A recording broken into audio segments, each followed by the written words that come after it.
Assalamualaikum warahmatullahi wabarakatuh. Halo semuanya, perkenalkan saya Heli Diana dengan NIM H0124011.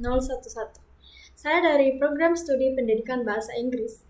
Pada kesempatan kali ini, saya akan mempresentasikan tugas final implementasi Project Based Learning, media pembelajaran, yang berjudul Taksonomi Belajar, Konsep Perkembangan dan Implikasinya dalam Pembelajaran pada mata kuliah Belajar dan Pembelajaran yang diampu oleh Ibu Dr. Kartika Hajati, MPD.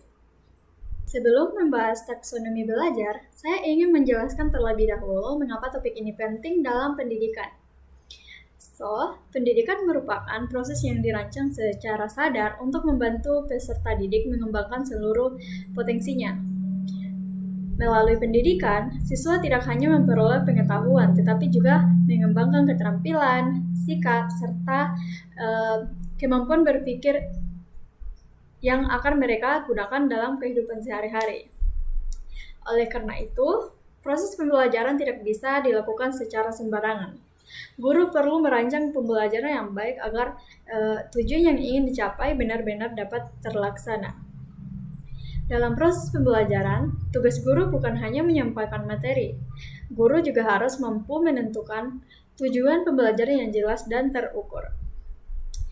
Tujuan inilah yang nantinya akan menjadi dasar dalam memilih metode pembelajaran, media yang digunakan, sehingga bentuk evaluasi yang tepat. Salah satu konsep yang sangat membantu guru dalam merancang tujuan pembelajaran adalah taksonomi belajar. Lalu, apa sih sebenarnya yang dimaksud dengan taksonomi belajar? Mari kita cari tahu. Secara sederhana, taksonomi belajar adalah sistem klasifikasi yang digunakan untuk mengelompokkan tujuan pembelajaran berdasarkan tingkat kemampuan yang ingin dicapai oleh peserta didik. Istilah taksonomi belajar berasal dari bahasa Yunani yaitu teksis, yang berarti susunan atau pengaturan, dan nomos yang berarti aturan. Dalam bidang pendidikan, taksonomi berfungsi sebagai kerangka kerja yang membantu guru menyusun proses pembelajaran secara sistematis dan bertahap sesuai dengan perkembangan peserta didik. Menurut Benjamin Bloom dan rekan-rekannya, hasil belajar dapat dikelompokkan ke dalam 3 ranah utama, yaitu ranah kognitif, afektif, dan psikomotorik. Jadi, ranah pertama adalah ranah kognitif. Ranah ini berkaitan dengan kemampuan berpikir dan proses intelektual peserta didik. Dalam ranah ini, siswa belajar untuk mengingat, memahami, menerapkan, menganalisis, mengevaluasi, hingga menciptakan sesuatu yang baru berdasarkan pengetahuan yang mereka miliki. Jadi, yang kedua adalah ranah afektif. Ranah ini berkaitan dengan sikap, nilai, minat, dan perasaan peserta didik. Contohnya adalah sikap disiplin, tanggung jawab, toleransi, kerjasama, serta rasa hormat terhadap orang lain. Kemudian, ranah yang ketiga adalah ranah psikomotorik. Ranah ini berkaitan dengan keterampilan fisik dan kemampuan melakukan suatu tindakan. Misalnya, keterampilan berbicara dalam bahasa asing, melakukan eksperimen di laboratorium, atau menggunakan teknologi pembelajaran. Ketiga ranah tersebut sebenarnya saling berkaitan dan tidak dapat dipisahkan. Pembelajar yang baik seharusnya mampu mengembangkan ketiganya secara seimbang sehingga siswa memperoleh pengalaman belajar yang lebih utuh dan bermakna. Selanjutnya, saya akan membahas taksonomi Bloom klasik yang diperkenalkan pada tahun 1956.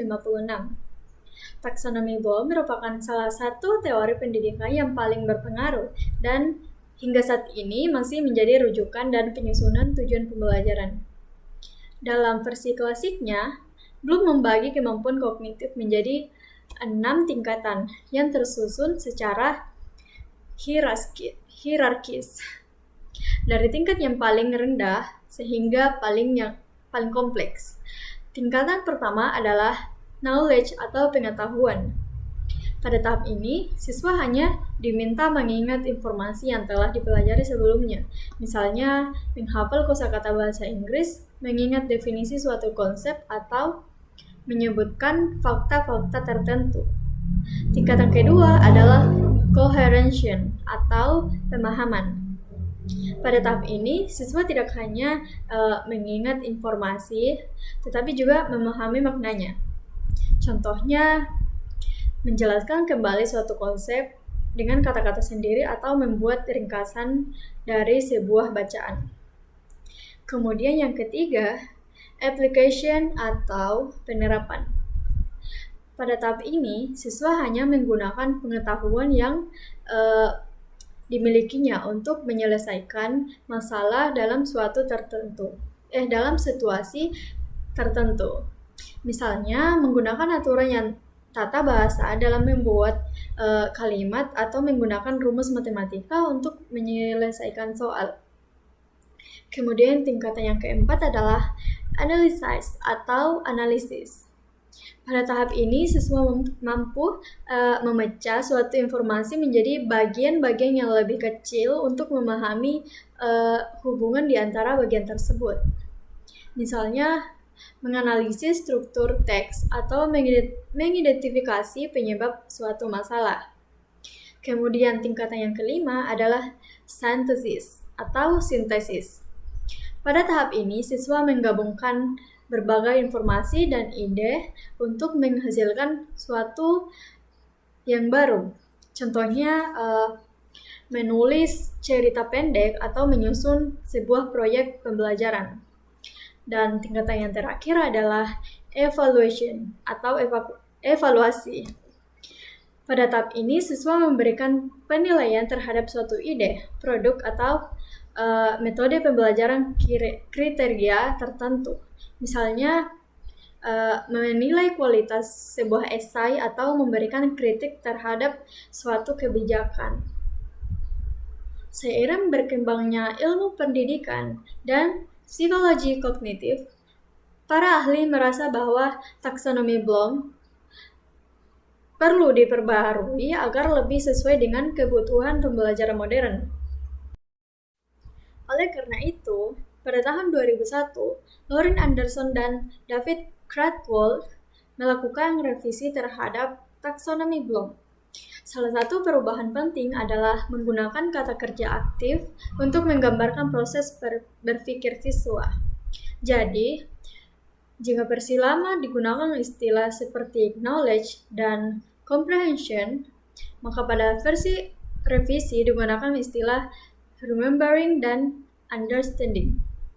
Perubahan ini menunjukkan bahwa belajar merupakan proses yang aktif, bukan sekedar hasil yang diperoleh. Dalam versi revisi, urutan kemampuan kognitif menjadi remembering, understanding, applying, analyzing, evaluation, dan grading.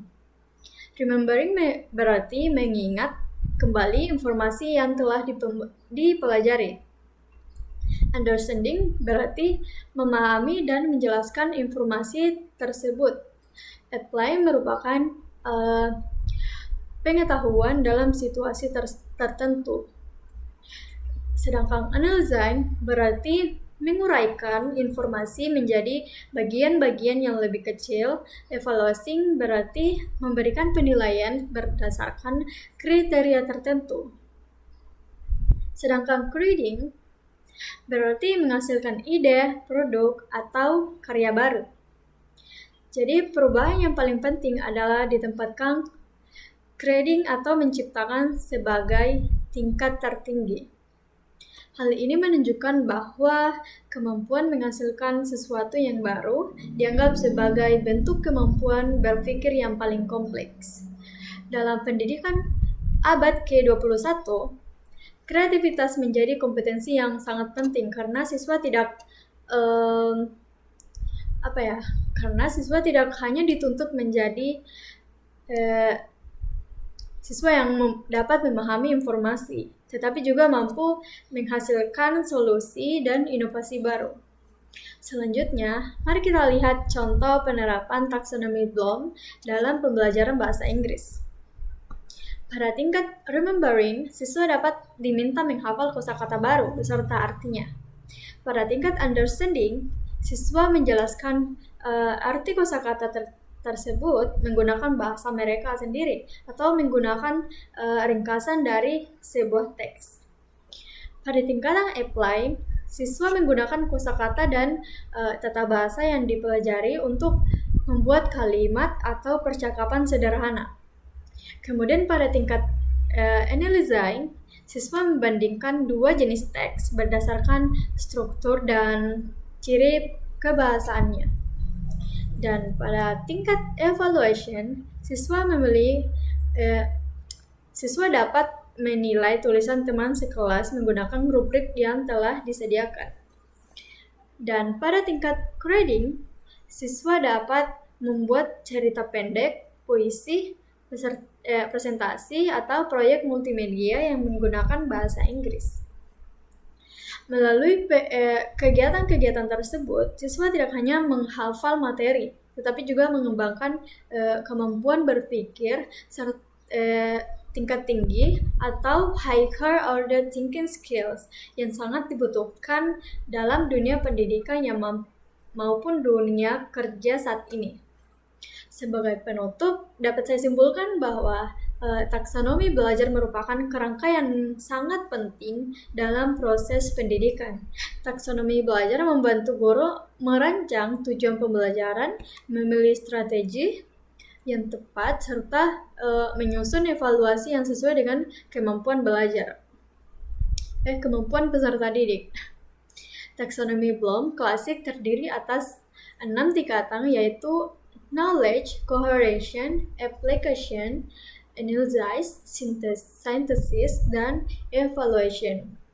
Kemudian, revisi Anderson dan Cradwell mengubahnya menjadi remembering, understanding, applying, analyzing, evaluation, dan grading. Dengan grading sebagai tingkat yang paling tertinggi. Sebagai refleksi pribadi saya menyadari bahwa taksonomi Bloom memiliki peran yang sangat penting bagi calon pendidik. Melalui konsep ini, saya memahami bahwa tujuan pembelajaran bukan hanya membuat siswa menghafal informasi, tapi juga membantu mereka memecahkan masalah. Dalam konteks pendidikan Indonesia, penerapan taksonomi Bloom sangat relevan mendukung perkembangan kompetensi abad ke-21 yang dibutuhkan untuk menghadapi tantangan global di masa depan. Oleh karena itu, sebagai calon guru bahasa Inggris, saya berharap dapat menerapkan prinsip-prinsip taksonomi Bloom dalam proses pembelajaran agar peserta didik dapat berkembang secara optimal, baik dari aspek pengetahuan, keterampilan, maupun sikap. Jadi, sekian presentasi yang dapat saya sampaikan. Terima kasih atas perhatiannya. Terima kasih sudah menonton. Assalamualaikum warahmatullahi wabarakatuh.